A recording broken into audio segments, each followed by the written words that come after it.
are busy with, or we're continuing tonight. We are busy and we are continuing tonight with our new sermon series, In Touch. Now, if you've missed it, last week, Gideon had an amazing sermon, preached about being in touch with yourself. Now, I learned something about myself during that sermon. I thought I only had one emotion, and that's hunger. Gideon told me there's two. It is hunger and tiredness. Go and listen to it. He said much more than that. And so if you ask me tonight how I'm doing, I'm hungry and I'm tired.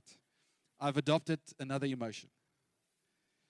All our sermons are on our website, so please go and listen to it. When we started preparing this sermon series, Ruda and I, you need to understand that we get in contact with many people in both our evening service and our morning service. A lot of discussions in our community also.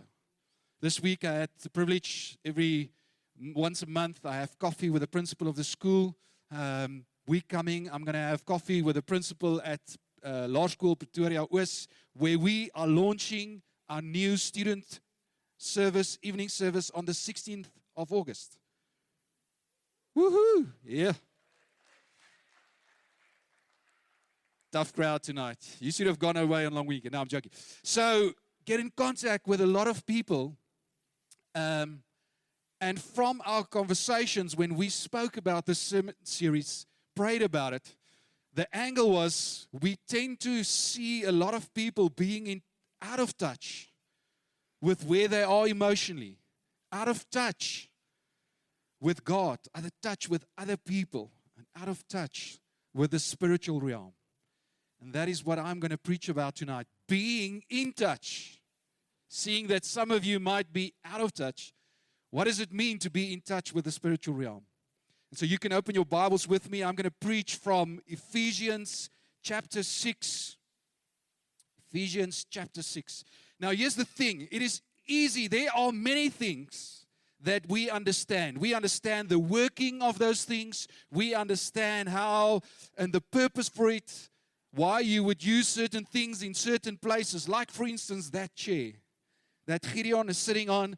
I understand why that chair is able to carry Gideon.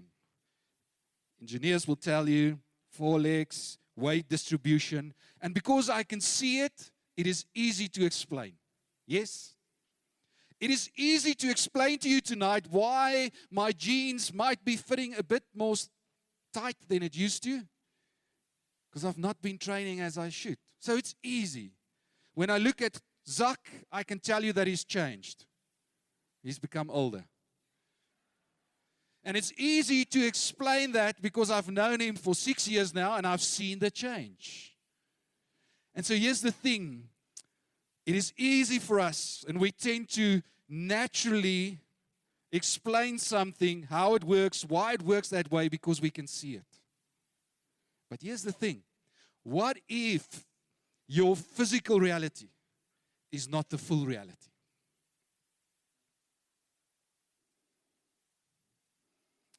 There are sometimes more to a story than you can perceive with your human eye. And that is the reality Paul invites us into in Ephesians 6. I'm going to read from verse 10. This is right at the end of his letter, which is why he starts verse 10 with the words, "Finally, be strong in the Lord and in His mighty power. Put on the full armor of God so that you can take your stand against the devil's schemes. For our struggle is not against flesh and blood, but against the rulers, against the authorities, against the powers of this dark world, and against the spiritual forces of evil in the heavenly realms. Therefore, put on the full armor of God so that when the day of evil comes, you may be able to stand your ground. And after you have done everything, to stand. Stand firm then, with a belt of truth buckled around your waist, with a breastplate of righteousness in place, and with your feet fitted with the readiness that comes from the gospel of peace. In addition to all this, take up the shield of faith, with which you can extinguish all the flaming arrows of the evil one. Verse 17, take the helmet of salvation and the sword of the Spirit, which is the word of God, and pray in the Spirit on all occasions with all kinds of prayers and requests. With this in mind, be alert and always keep on praying for all the Lord's people. Holy Spirit, I pray that as we study your word tonight, will you reveal the Father's heart to us? Will you come and show us what it is that we need to understand from this scripture? In Jesus' name, amen. And so the theme of tonight's sermon is the battle is real, therefore stand. The battle is real, therefore stand. And so here's the thing. New research that has been done in America has shown that 52% of all believers in America believes in the reality of the spiritual realm. What is scary about that statistic is that there are 48% of people, believers in America, that as I'm speaking now, they've just woken up. They do not believe in the reality of the spiritual realm. They do not believe in the devil, that he exists. They don't believe that there is something like demons, fallen angels. Go and study your Bible, Revelations 12, verses 9 to or 7 to 9. You will see the story about the fallen angels and Satan. But they do not believe it. 48%. And so therefore, I need to maybe say tonight that there might be people here tonight that do not believe in the reality of the spiritual realm. To you, it is fiction. It is a nice story somebody long ago thought out to scare kids. Be careful of the devil. And that's how parents used to use this story to bring their children in line. Maybe that's you tonight. You do not believe in the reality of the spiritual realm. And because of that, you go about life as if there is no influence in your now and tomorrow. For example, you will watch whatever you want to watch, whatever movie. You will scroll and look at whatever you want to watch. You will listen to any type of music because it doesn't have an effect on you, does it?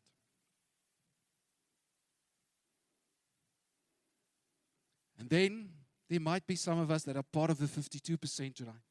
You believe in the reality of the spiritual realm, but sometimes you get out of touch with the spiritual realm. And it happened to me last year. Normal day, I was about to prepare for a sermon. I have this specific place in our house where I sit. So I was sitting at the table. My Bible was open. My notebook was open. But for some reason, I could not keep my eyes open. I experienced an extreme tiredness. And for days, it lasted.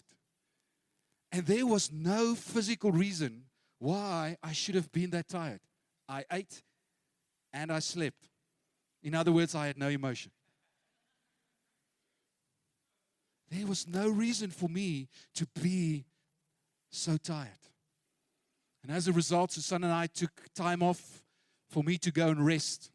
And it's during this time that the Holy Spirit led me to this scripture, Ephesians 6 and Daniel chapters 9 and 10, which I asked you last week to go and read. And as I read through the scriptures, my eyes opened to the reality that I found myself in. I was so focused on the physical things that were busy happening around me that I lost sight of the spiritual battle that I was standing in. For 3 months, every day, my day was filled with extreme, emotionally loaded conversations about a decision we took as a leadership last year. And as I read through the words of verse 12, our struggle is not against flesh and blood. It made me realize that I was out of touch with the fact that I was standing in a spiritual battle. I was not having emotional conversations with people. I was actually standing in a spiritual battle. Daniel chapters 9 and 10, you will see that Daniel stands, and in his physical presence, his physical being, he's experiencing that he's praying about something and God is not answering him. Anybody experienced that before? For 21 days, it says, he prayed and he fasted, and it was dead silent. It was only when Gabriel, the angel, appeared to Daniel, and he greets Daniel, and he says the following, "O Daniel, man highly esteemed in heavenly places." What an amazing testimony. The day you started praying, in other words, 20 days ago, the answer was given in heaven. But on my way here, the prince of Persia, not a man, a fallen angel, a demon, prevented me from coming to you.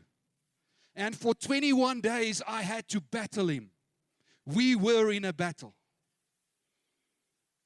And Daniel's eyes opened for the whole story, the reality.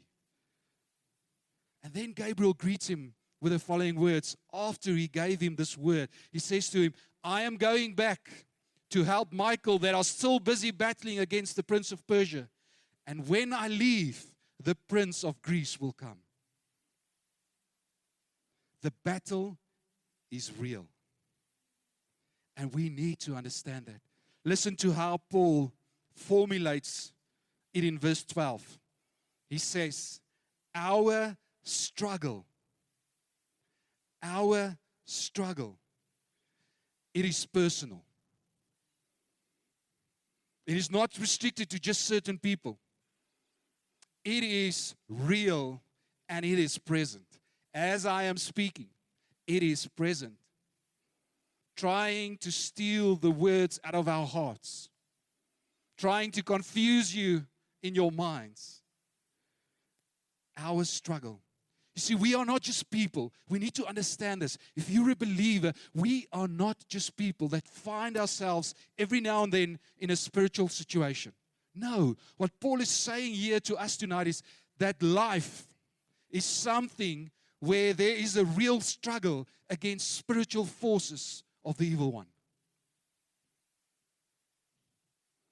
This means that sometimes there is more to what is happening than the person standing in front of you. There is more to the conversation you just had than a normal conversation. There is more to a situation that you can explain to somebody because you've seen it. Let me give you an example.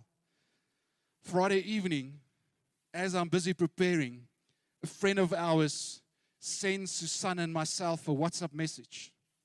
Her little daughter, 6-year-old, Thursday, whilst she and a friend were sitting inside their house, their 2 children were playing outside. And suddenly they heard a scream. Rushed out. Her daughter's name is Ella. And as they were busy approaching, Ella walked towards them, and she could see blood in Ella's little hand. As she got there, her whole backside of her head was filled with blood. And what happened is, Ella and this little boy, also 6-year-old, somehow climbs on top of the roof. And then they jumped from the roof onto the water tank. And she slipped and fell backwards onto the paving. She was rushed to hospital. Guess what? Only 2 scratches on the back of her head. No stitches needed. Took her for a brain scan. Nothing wrong. What an amazing testimony of God's faithfulness and God's protection.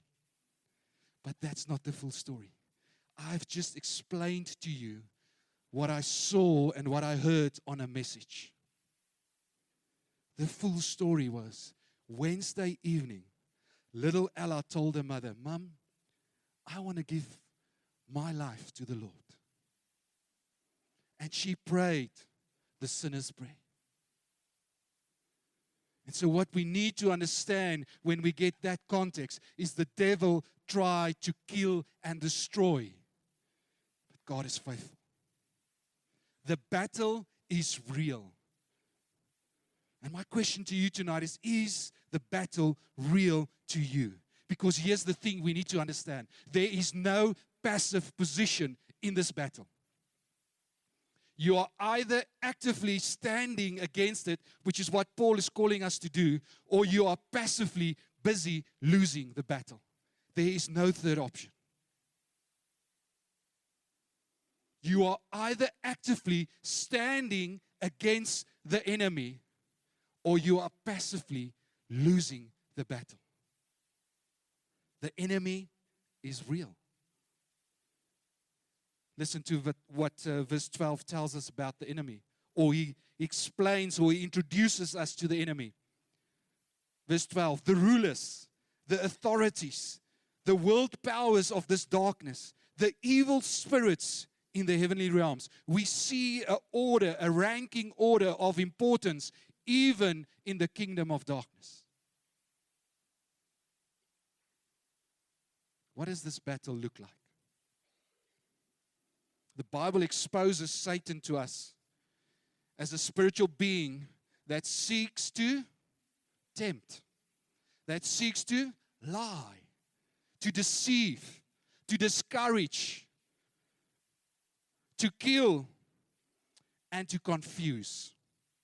So what would the battle look like if that is the ruler of this kingdom? The battle will look like the being that is trying to kill, destroy, and murder. How does this battle look like? It is lies that you start believing in. You are not good enough. You will never amount to anything in your life. And you start to believe in these lies. How does this battle look? Like a temptation that slowly but surely you start giving into. That is the battle.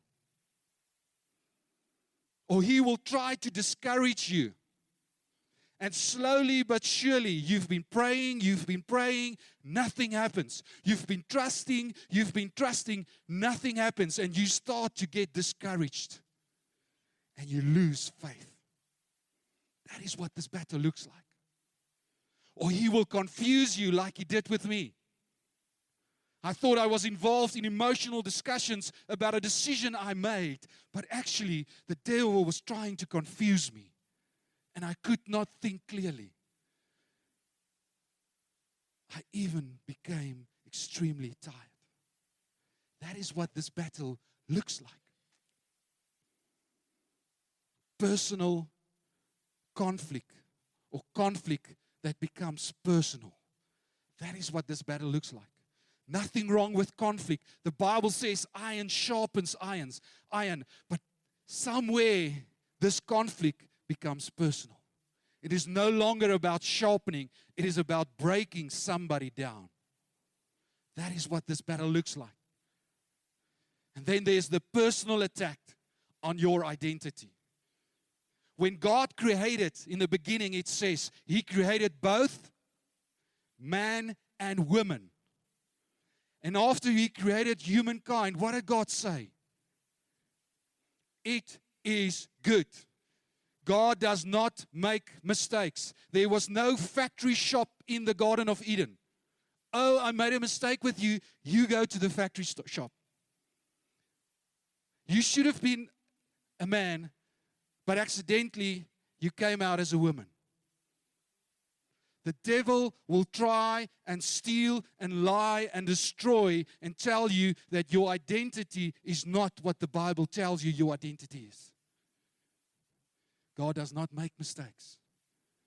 He will attack your character. He will attack your faith. He will even attack your purpose in life, your calling in life. When God speaks something, write it down. And you stand on that word, because the devil will do whatever he can to steal it from you. You just hold fast. That is what this battle looks like. And that is why it is so important for us as believers to ask the question, when we get into circumstances, what is the enemy trying to do here? Important question to ask. What is the enemy trying to do here? Yes, this was a tough conversation. What is the devil trying to do here? I'm not saying, just listen quickly, pause. I'm not saying tonight that every bad day and every emotional experience you should credit to the devil. That's not what I'm saying. But the opposite is also dangerous. When we only focus on what is seen and we lose sight of the spiritual battle. The devil is definitely not out. His purpose is not simply to give you a bad day. He is out to destroy your relationships. He is out to destroy your family. He is out to destroy your faith, your character, your identity. He is out to destroy your life. That is why we need to understand the seriousness of this battle. And we need to understand that he is relentless in his attempt to kill and destroy. Verse 12 does not only introduce us to the enemy, it also introduces us to those that are not the enemy. Let me just get there. Our struggle is not against flesh and blood. Our struggle is not against flesh and blood. This is an important distinction. There are all these rulers, authorities, dominions, but our struggle is not against flesh and blood. It is an important distinction to see tonight. If you do not understand what Paul is trying to say here, you will end up fighting the wrong people, the wrong enemy. This person, he's my enemy. My spouse, she's my enemy. My colleague or my roommate, that person is my enemy. My boss, he's my enemy, which is what all these guys say of me. My parents are my enemy. My sibling is my enemy. Now again, we are human. We all make mistakes. Yes. Sometimes we need to create clear boundaries. Sometimes we need to confront. There are no conflict that needs to go unattended to. But what Paul is trying to tell us here is do not see the person, do not confuse the person in front of you as the spiritual enemy that is at work behind the battle. Your struggle is not against flesh and blood. And if the devil can convince you that the person in front of you is the enemy, he has pulled you into the wrong battle. And you give your energy to fight this person whom God has called you to love. That is why it's important to always ask, what is the enemy trying to do here? Is he trying to bring division? Cause bitterness to take root in my life? Or is he trying maybe to trap me in fear?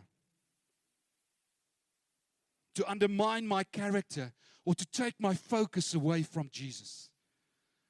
And in this verse, Paul is helping us, showing us what kind of discernment we should have. It is not flesh and blood.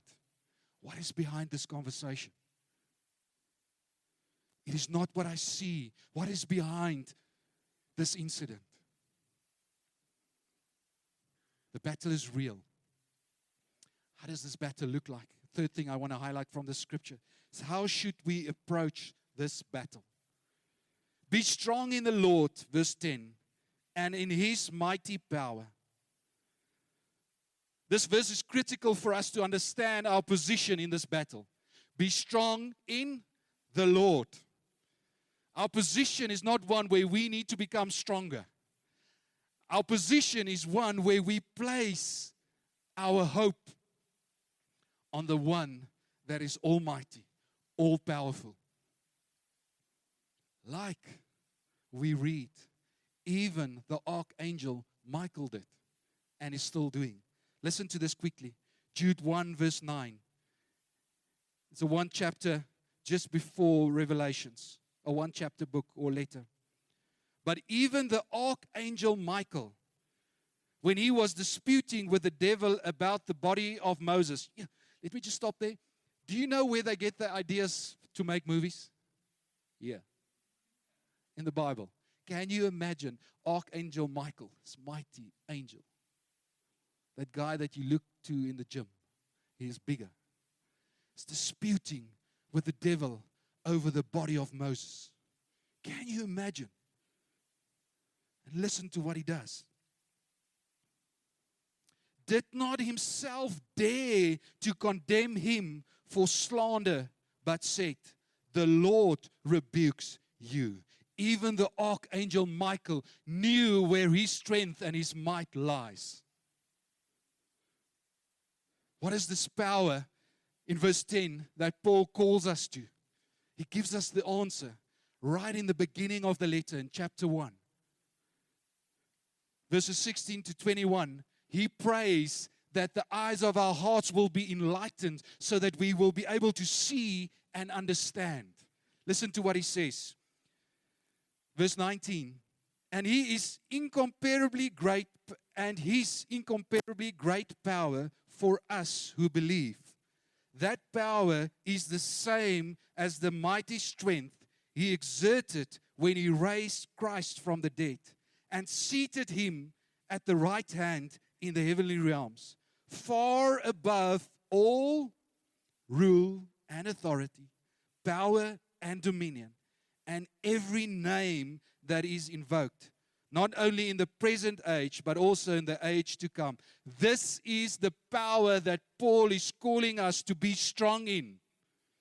Not the human ability to stand, because as humans, we are able to endure.